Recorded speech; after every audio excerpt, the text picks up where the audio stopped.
Hey guys, Lonewolf here. Now in the comments of my last video, a discussion arose between me and some subscribers about the balance of the vehicles in Battlefield 4. To cut a long story short, I basically said that I felt vehicles needed to be a little bit weaker because at the moment they give you just a disproportionate advantage over infantry on the battlefield. And the retort I got to this was, well, hey, if the vehicles are still up and being a problem, then your team isn't really working together to take them down. And that's absolutely right. They've hit the nail on the head there. My idea of vehicle balance takes into account the fact that, by and large, people won't play as a team to defeat vehicles or to take objectives. And the more I thought about this, the more I came to realize that actually, vehicle balance aside, the core problem is actually just a complete lack of teamwork or inconsistency of teamwork in Battlefield 4. And that's really what I want to discuss today. The core problem is that vehicles depend on being an attractive target to balance them out. The power they've got is, in theory, balanced by how easy a target they are to hit with RPGs and rockets, and how attractive they are to shoot at. But in practice, this just doesn't seem to be the case a lot of the time. Whole teams will ignore these vehicles, not to mention the fact that oftentimes you have teams that just aren't able to deal with them. You end up with an entire team of assault players.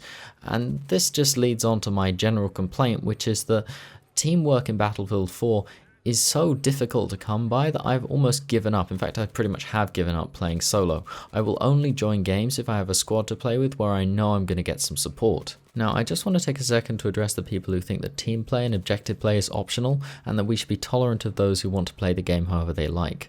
Now, generally speaking, tolerance is a virtue. It's a good personality trait, but at the same time, tolerance of destructive behavior is just tolerance of bad behavior, and I don't really think we need to accept the notion that because somebody paid for the game, they have the right to do whatever they want.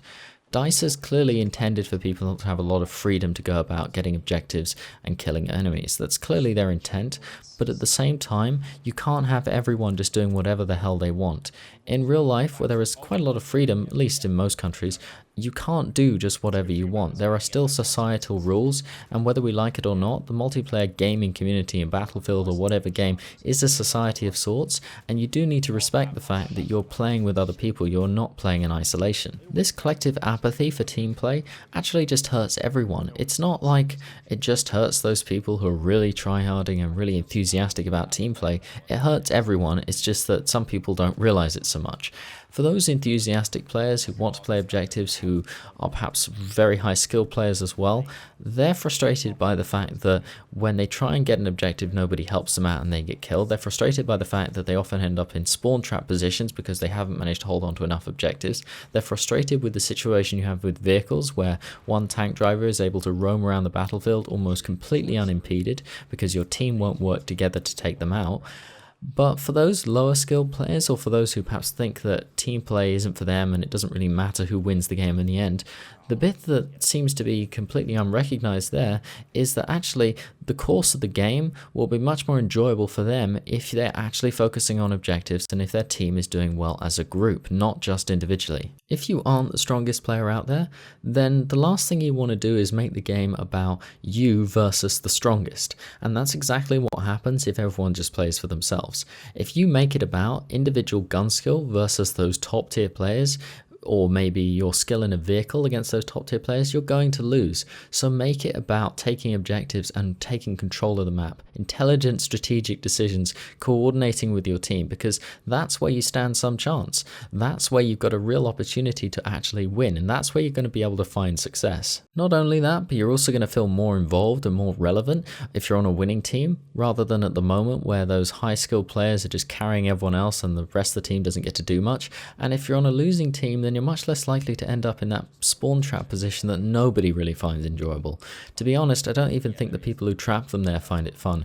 Sometimes I'll just let a team escape out just because I'm really bored of sitting there trying to throw grenades and get a couple of kills. When you play these competitive, closely contested, objective games where the teams are really focused on working together and not so much on their own individual performance, you come to realize just how bizarre it is that the vast majority of people want to play these public modes where it's so much sloppier, where it's just so erratic and inconsistent. It just does puzzle me as to why people still want to play like that. So I do have an idea for how to incentivize teamwork, and whilst it might not be an original one, I thought it was kind of interesting and I hadn't heard it before, so I thought I'd share it with you guys and you can give me your feedback down in the comments below. I know it's kind of extreme, but I think in the context of making the game operate a little bit better and encouraging teamwork, it's probably not so ridiculous. And that's to take away the ammo box from the support kit, give them something else instead, because at the moment the ammo box really isn't doing anything for anyone other than them most of the time. It's mostly quite a selfish gadget. You don't often see people throwing that down for others. And to reward people with ammunition for taking objectives. Start everyone out with, say, 1 magazine of ammunition and require them to take flags in order to continue their kill streak or really continue doing whatever they want to be doing. Make it a necessity for people to capture flags and give them varying amounts of ammunition for different objective tasks. Make that ammo reward the incentive to take flags, not just the arbitrary score. I'm not sure exactly how much ammunition you'd want to reward for particular objective or team play tasks. I guess you could also expand it to destroying vehicles as well, but I do think it would shift the focus back to playing the objective when you can't really make do without ammunition, and in this system you couldn't make do without playing the objective therefore. I also think it would reduce the frustration that many people feel when they're ignored by a support player and they really need ammunition. But let me know what you think. I realise this can't be added into Battlefield 4 or even Battlefield Hardline, but is it something you'd want to see in a future game? Let me know down below. Thank you very much for watching. If you enjoyed, please leave a like and subscribe, and I'll see you next time.